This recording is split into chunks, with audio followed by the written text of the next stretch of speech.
Buenos días, un placer compartir con ustedes la mañana de hoy. Estamos en la unidad curricular Teorías de las Relaciones Industriales.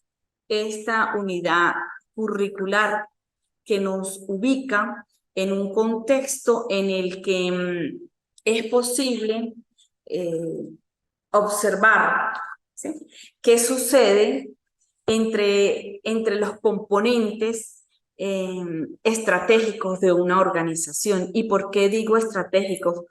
Porque sin la presencia de ellos en muchas organizaciones es posible o es imposible, perdón, que el trabajo fluya como tiene que fluir en un marco de normas, en un marco de procesos, de procedimientos, en un marco de valores, de principios, en un marco de aspectos que tienen que ver con la parte humana y fundamental de uno de los componentes principales dentro de la organización, tal como lo es ese capital humano, ese capital, ese recurso con el que sin duda alguna ninguna organización pudiese existir.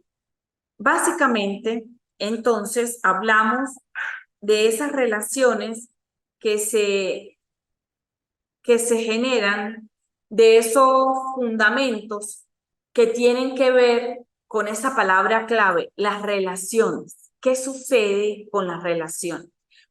En este caso, las relaciones industriales, también llamadas relaciones laborales, constituyen una disciplina que tiene por objeto de estudio las relaciones existentes entre los dirigentes de una empresa, los trabajadores y los órganos de gobierno. Fíjense que acá, en este concepto, se habla fundamentalmente de relaciones que se generan de los componentes de la organización, de los componentes humanos dentro de la organización. La teoría que, en definitiva, tiene por finalidad explicar las razones de las normas particulares que aparecen en todo sistema de relaciones laborales y la evolución de esta a consecuencia de los cambios que han tenido a lo largo de lo que han operado en el sistema. Las relaciones industriales definitivamente pues refiere al vínculo que se establece entre las partes administrativas de una organización y los trabajadores. Muchas veces la relación se entabla entre los directivos y el sindicato en representación de los trabajadores. Y este es uno de los componentes, básicamente, de esa triada que está directamente relacionada y que es vinculante dentro de las organizaciones. Se trata entonces de ese conjunto de normas, ¿sí?, ese conjunto de normas en el que existe una disciplina que tiene por norte pues el tratado de ese capital humano, de ese recurso humano, para que el trabajo fluya de la mejor manera posible. Esas relaciones industriales, como tal, se institucionalizaron y empezaron a ser reconocidas como disciplina a partir de la necesidad de desarrollar teorías y herramientas para abordar el análisis de las relaciones de los trabajadores organizados y de las empresas que asumieron un plano mutuo de reconocimiento, lo que ha dado en cómo eso es lo que ha generado de cómo se institucionalizó las relaciones industriales. Entre las nuevas disciplinas que se ocupan del Tratado de los Trabajadores están las relaciones industriales, entendiendo que con ellas nos hemos ocupado de, como su palabra lo dice, de las relaciones que hay entre los trabajadores y las empresas en un mundo formal de producción. Con la conquista, básicamente con la conquista del reconocimiento de los trabajadores organizados, de los trabajadores que se agruparon y se establecieron como sindicatos, se fue constituyendo la trama normativa que fijaba las reglas de funcionamiento tanto de las organizaciones como de los trabajadores.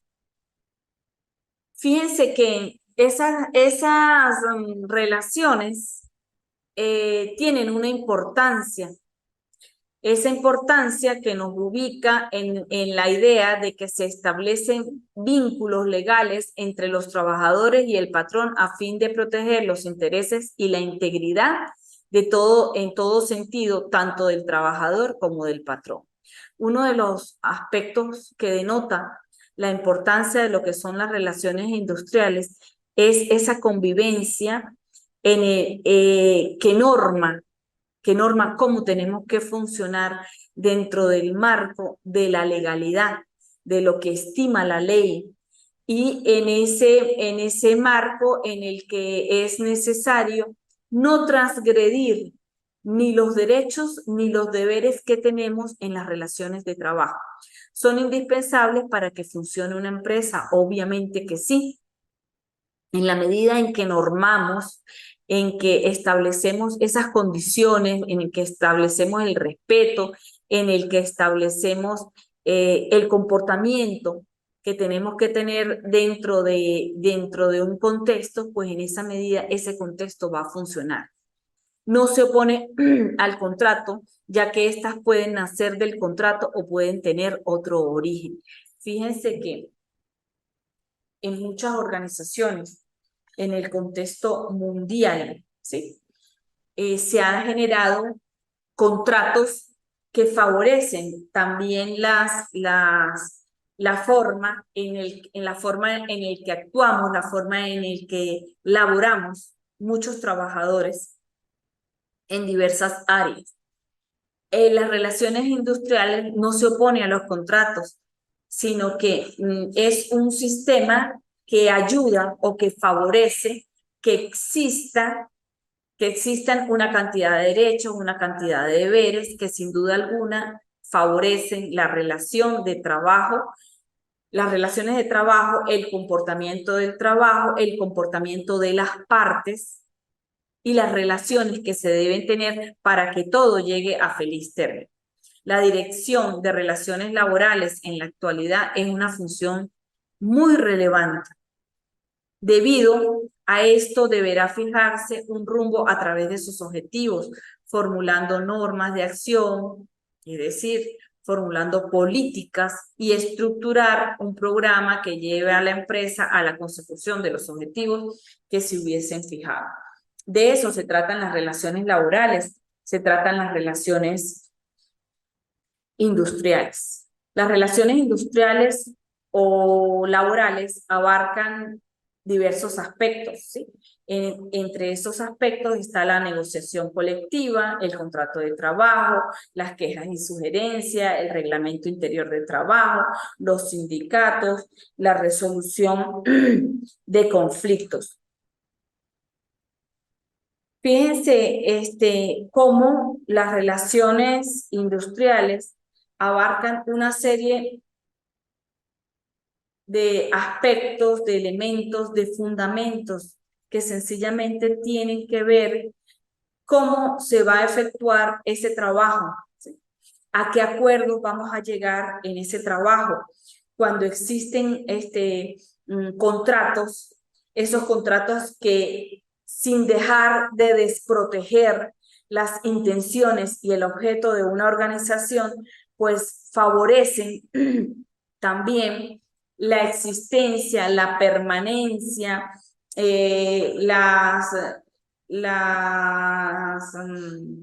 los derechos fundamentales de las personas que laboran en esos contextos. Entonces, por eso hablamos de negociación, porque la empresa aporta y el trabajador aporta. La empresa tiene deberes, tiene derechos, tiene obligaciones y el trabajador también. Y eso esos derechos, esos deberes, esas obligaciones convergen en un punto de negociación donde todas las partes deben ser beneficiadas. De allí, pues que se generen esos contratos de trabajo. Las relaciones industriales también nos permiten en gran medida, pues, sugerir y también nos permiten establecer la transgresión de algún derecho o la transgresión de un deber. De allí que se generen reglamentos en el interior del trabajo para que esto no suceda. Todo eso lo hacen las relaciones industriales. Existe la figura del sindicato, ese sindicato que no es más que la unión de todos los trabajadores llevados a una representación en la que es posible observar vamos a decirlo así como que observar la voluntad de un número importante de personas a través de una directiva, ¿sí? Que busca ese sindicato, pues el beneficio de los trabajadores. Obviamente sin transgredir la intención o el objeto de la empresa que los agrupó. ¿Hacia dónde apunta? Hacia la resolución de conflictos, hacia el establecimiento de la disciplina. Básicamente de eso se trata la conformación de los sindicatos. Los factores de las acciones, de las relaciones industriales. ¿Quiénes son esos actores? Los protagonistas del sistema de relaciones laborales tradicionalmente se ha definido en tres partes, ¿sí? O en tres partes que le integran. El Estado, las empresas y los representantes de los trabajadores. Allí, cada una de las partes tiene un sentido, tiene una idea, tiene un objeto de existencia para que esas relaciones se den en los mejores términos posibles. Y empiezo entonces por explicar que el Estado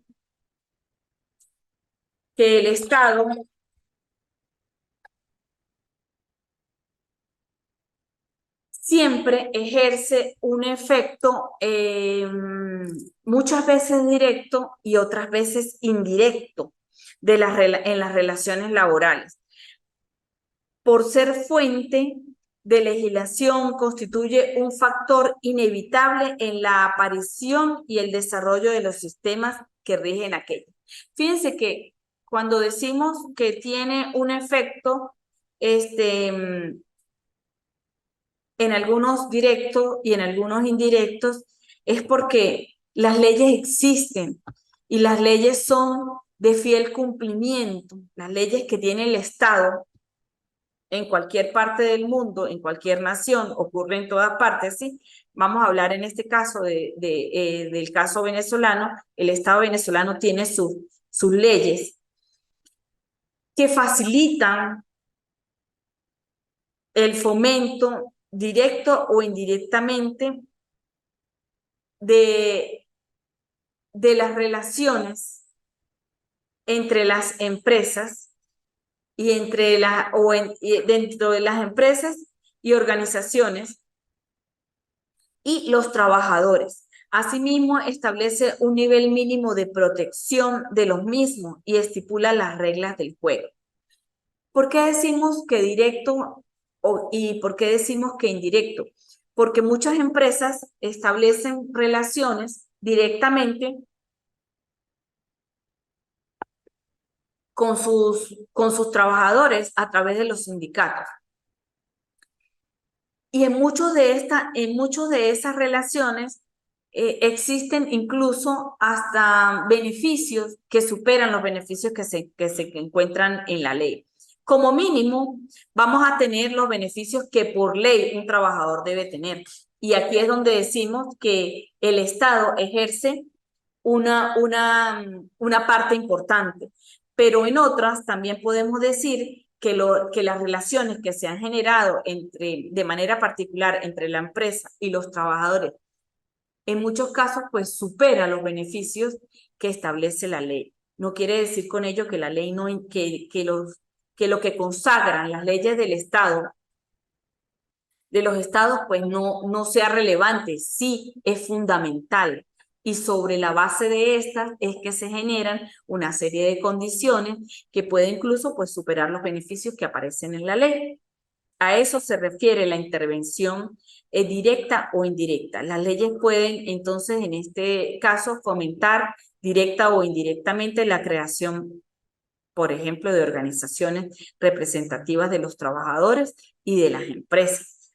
Asimismo, establece un nivel mínimo de protección de los trabajadores y estipula las reglas de juego, como ya lo decía. Mediante el desarrollo de una administración laboral, sí, el Estado influye en el modo en que funcionan los sistemas de relaciones laborales.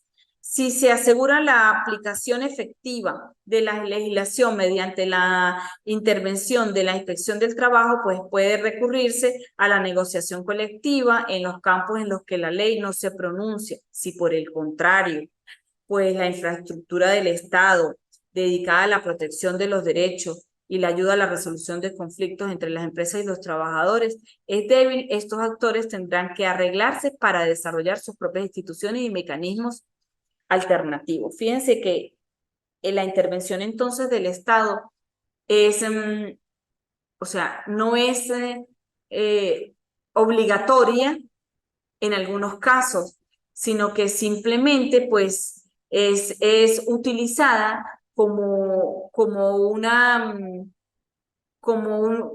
la forma de negociar algunos aspectos sin dejar de estar inmersos en ese marco que defiende el derecho de los ciudadanos, pero que lo defiende y que establece los derechos y los deberes de los ciudadanos. El otro actor importante en estas relaciones pues son las empresas, es decir, los oferentes del trabajo.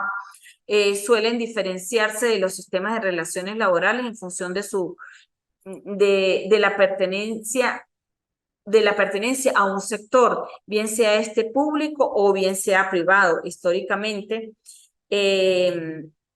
el sindicalismo y la negociación colectiva se desarrollaron primero en el sector privado, pero en las últimas décadas, en los últimos años, este fenómeno se ha extendido también a muchos centros de trabajo en el sector público, tal por ejemplo como en el caso Venezuela, las relaciones que se han generado a través de las empresas en el sector público, por ejemplo, o en los propios poderes del Estado, por ejemplo, como el Poder Popular para la Educación. ¿Sí?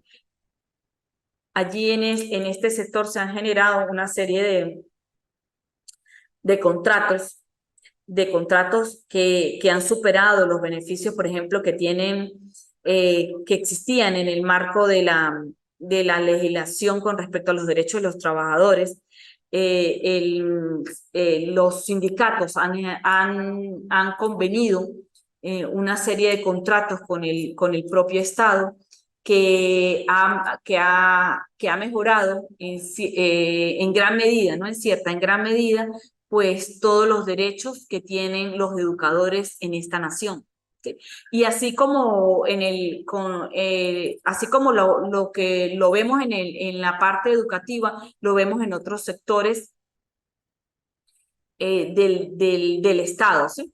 La mayoría de esos ministerios que tienen, que aglomeran una cantidad de trabajadores importantes, pues estos se han ubicado en sindicatos para poder mejorar sus condiciones de trabajo.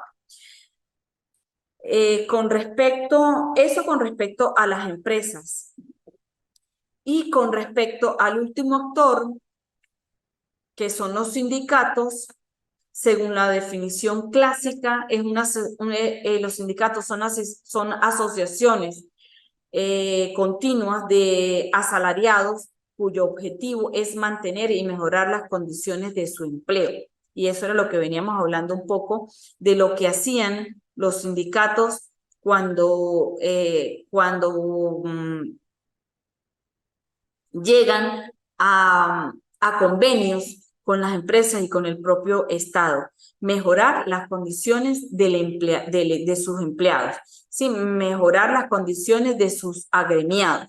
Los orígenes de los sindicatos se remontan a esos intentos por organizar la acción colectiva más o menos al comienzo de la Revolución Industrial.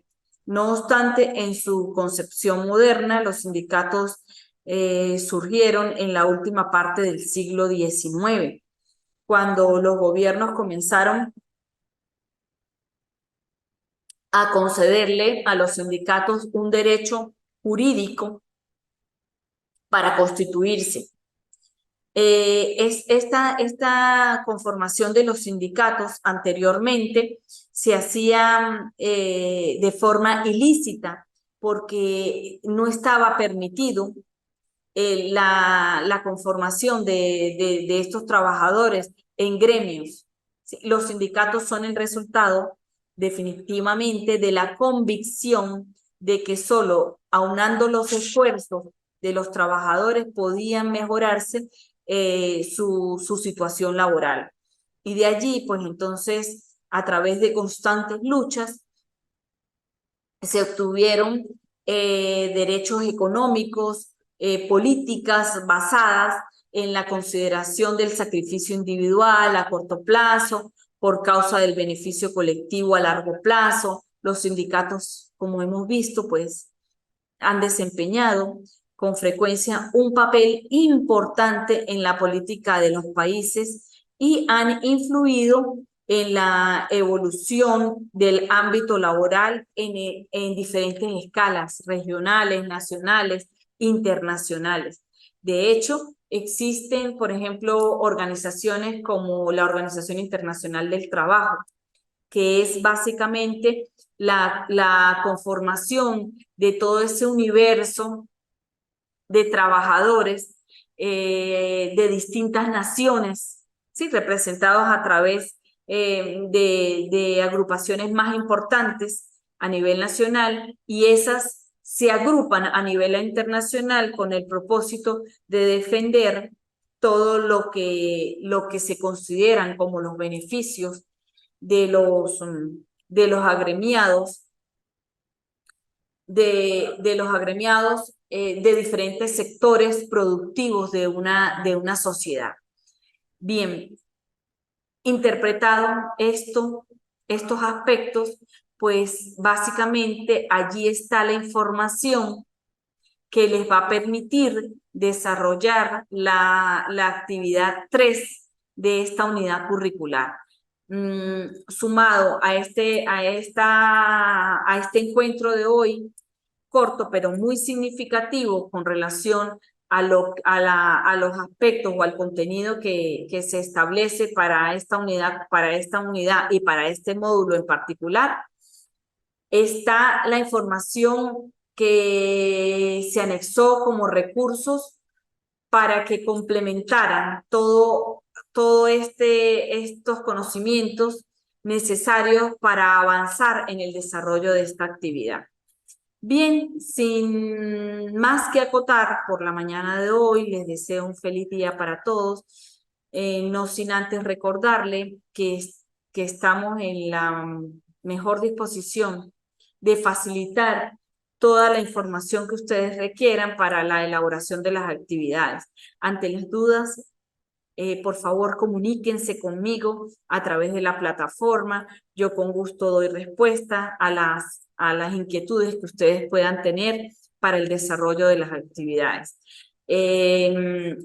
Estoy pendiente. Si gustan también, dentro de la bienvenida está la información con la cual se pueden comunicar conmigo directamente.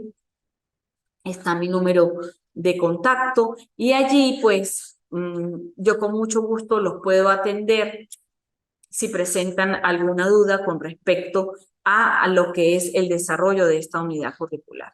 Bueno, me despido hasta la próxima oportunidad. Un placer haber compartido con ustedes la mañana de hoy.